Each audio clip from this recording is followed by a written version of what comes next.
बिस्मिल्लाहिर्रहमानिर्रहीम। अस्सलाम वालेकुम नाज़रीन, मैं हूं एडवोकेट एजाज़ अहमद नवाब और आप देख रहे हैं मेरा यूट्यूब चैनल कानून की दुनिया। नाज़रीन, कानून की दुनिया में मैं आज आपको बताऊंगा क़िताए नज़र सियासी बहस के इससे हटकर मैं आपको बताऊंगा legally in the light of law finally election करवाने की या ना करवाने की बॉल फाइनली किसके कोर्ट में है। ये मैं आइन और कानून की रोशनी में आपको बताऊंगा। आइन में वाज़ह तौर पर लिखा हुआ है कि जब असम्बलियाँ तोड़ दी जाएंगी तो 90 दिन के अंदर इलेक्शन होने हैं। आर्टिकल 105 के तहत इसमें कोई दो राहें नहीं है और कोई प्रोविजन नहीं है कि इलेक्शन नहीं करवाने। जब से असम्बलियाँ तोड़ी हैं KPK की और पंजाब की, जो हमारी गवर्नमेंट है ये सीरियस नज़र नहीं आती। इसके लिए कल निजी चैनल्स पे ये भी खबर चल रही थी कि जो PDM है, जो हुकूमत इस वक्त यानी कि PDM है, वो इलेक्शन रखवाने के लिए अदालत से रजू कर सकती है, ये भी खबर थी। उसके बाद इससे पहले ही PTI पहले ही हाई कोर्ट में जा चुकी है कि इलेक्शन करवाए जाए, हमें डेट नहीं मिल रही। उससे पहले मैं आपको बताऊंगा आज कि कौन सा कानून है जिसके तहत इलेक्शन करवाना किसकी जिम्मेदारी है। बात करते हैं इलेक्शन एक्ट 2017 की। इलेक्शन एक्ट 2017 इलेक्शन के प्रोसेस को, इलेक्शन को सारे डील करता है। जो इस पॉइंट से रेलिवेंट जो चैप्टर है वो है चैप्टर 5। चैप्टर 5 है conduct of election to the assemblies, word है असम्बलीज। ये चैप्टर स्टार्ट होता है सेक्शन 50 से। सेक्शन 50 से वर्ड है असम्बलीज, यानी कि कोई स्पेसिफिक नहीं है कि नेशनल असम्बली या प्रोविंशियल असम्बली, कोई भी असम्बली हो सकती है और उसका जनरल इलेक्शन होना है। जो डील करता है हमारे स्पेसिफिक जो टॉपिक है सेक्शन 57, उसके सब सेक्शन 1 और सब सेक्शन 2 वो मैं पढ़ देता हूँ, उसके बाद उसकी तशरीह करते हैं। सेक्शन 57 का सब सेक्शन 1 कहता है the president shall announce the date और dates of the general elections after consultation with commission.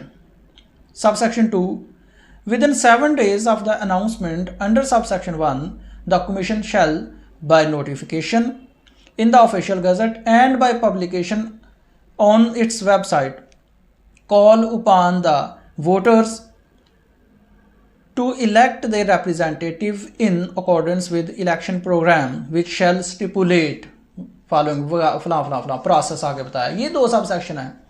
Sub section 1 कहता है कि जो डेट अनाउंस करनी है इलेक्शन की, जो डेट अनाउंस करनी है जनरल इलेक्शन की, किसी प्रोविंशियल असम्बली हो या नेशनल असम्बली हो, जो उसकी वर्ड सिर्फ असम्बली है, स्पेसिफिक नहीं है, तो उसने कहा जी वो डेट अनाउंस करनी है प्रेसिडेंट साहब ने वो डेट अनाउंस करनी है। लेकिन कंसल्टेशन कमीशन ने डेट देनी नहीं है, उसने राय देनी है और डेट अनाउंस कर देनी है सदर साहब ने। उसका प्रोसेस जो भी है ये सेक्शन 57 सब सेक्शन 1 ये कहता है। और सब सेक्शन 2 कहता है कि जब डेट अनाउंस कर दी जाएगी तो उसके 7 दिन के अंदर एक नोटिफिकेशन जारी करेगी इलेक्शन कमीशन, और डेट देगी कि फलान डेट को आके जो लोग हैं वो अपना रिप्रेजेंटेटिव चूज़ कर लें, यानी कि इलेक्ट कर लें, सॉरी चूज़ नहीं, वर्ड इलेक्ट है। अच्छा, ये इलेक्शन एक्ट 2017 है।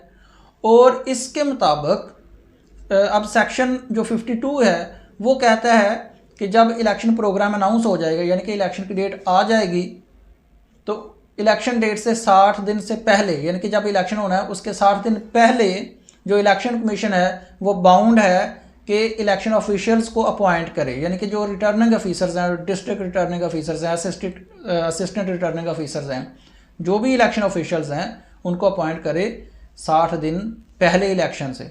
और इसके लिए जो इलेक्शन कमीशन है वो इकदाम उठा चुका है।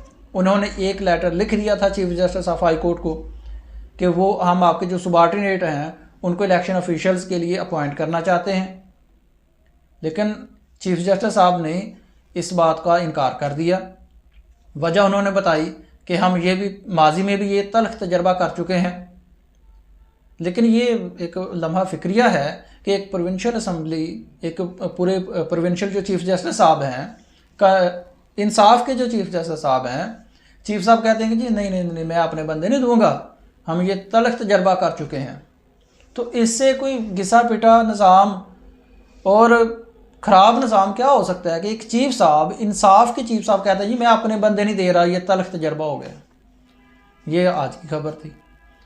तो फाइनली इस लॉ के तहत सेक्शन 57 ऑफ इलेक्शन एक्ट 2017 के तहत इसके मुताबिक जो फाइनल बॉल है वो है सदर साहब के कोर्ट में। सदर साहब ने डेट अनाउंस करनी है इलेक्शन की, और सदर साहब हैं पीटीआई से। अगर हम पार्टी की बात करें तो पीटीआई से हैं, और पीटीआई तो कहती है इलेक्शन अभी हो। चले फ़र्ज़ कर लिया कि कोई प्रोविज़न ऐसी हो सकती है कि इलेक्शन ना हो, तो वो सेक्शन आर्टिकल 232 आर्टिकल है कॉन्स्टिट्यूशन का, आइन का, वो कहता है कि अगर इमरजेंसी हो तो जो असम्बली की टर्म है उसको 1 साल के लिए एक्सटेंड किया जा सकता है। लेकिन वो है नेशनल असम्बली, प्रोविंशियल असम्बली तो फिर भी नहीं है। प्रोविंशियल असम्बली की तो बात है ही नहीं है कॉन्स्टिट्यूशन में, सिवाय 90 डेज़ की अगर असम्बलियाँ तोड़ दी जाती हैं। अगर वो डेट एक्सटेंड हो भी जाती है टर्म नेशनल असम्बली की, वो होनी है एमरजेंसी की सूरत में। और एमरजेंसी किसने लगानी है? सदर ने। एमरजेंसी फिर भी प्रेसिडेंट ने लगानी है, तो बाल फिर भी प्रेसिडेंट साहब की कोर्ट में है। और वो जो एमरजेंसी होनी है, याद रखना, वो फाइनेंशियल एमरजेंसी नहीं होनी है। वो एमरजेंसी की 3 सूरत हाल है। नंबर 1 के पाकिस्तान के किसी इलाके में जंग लगी हुई है, या बैरूनी जारहियत का ख़तरा है, या फिर अंदरूनी खलफशार है, इंटरनल डिस्टर्बेंस है। इन तीनों में से जो इस वक्त थोड़ी बहुत नज़र आ रही है वो इंटरनल है डिस्टर्बेंस। और सिर्फ एक वाक़या की, अल्लाह माफ़ करे, एक वाक़े की बुनियाद पर सारे के सारे मुल्क का इलेक्शन मुलतवी नहीं किया जा सकता। यहाँ पर जमहूरियत है, जमहूरियत में इलेक्शन कराना इंतहाई ज़रूरी होता है। अगर इलेक्शन ना हो तो वो जमहूरियत नहीं होती। और अगर हम इस की जो मौजूदा सिचुएशन है इसको कंपेयर करें 2013 से और 2008 से, तो उस वक्त में यहाँ से अब से कई ज़्यादा वाक़यात होते थे, कहीं ज़्यादा दहशतगर्दी थी, तो तब भी इलेक्शन हुए थे। हम अगर बात करते हैं कंपेयर करने की, तब तो इलेक्शन हो गए थे। और आज तो उतनी जो गंभीर सिचुएशन नहीं है। तो यहाँ पर आइन के मुताबिक कोई एमरजेंसी की सिचुएशन हो, बॉल फिर भी प्रेसिडेंट साहब की कोर्ट में है। अगर बात इलेक्शन एक्ट 2017 की हो, सेक्शन 57 सब सेक्शन 1 की हो, तब भी जो इलेक्शन की डेट देनी है इसके मुताबिक भी देनी है प्रेसिडेंट साहब ने, सदर साहब ने। तो फाइनली बॉल कोर्ट में है सदर साहब की। सदर साहब हैं पीटीआई की पार्टी से। आगे आप खुद समझदार हैं, कमेंट्स कीजिएगा। शुक्रिया।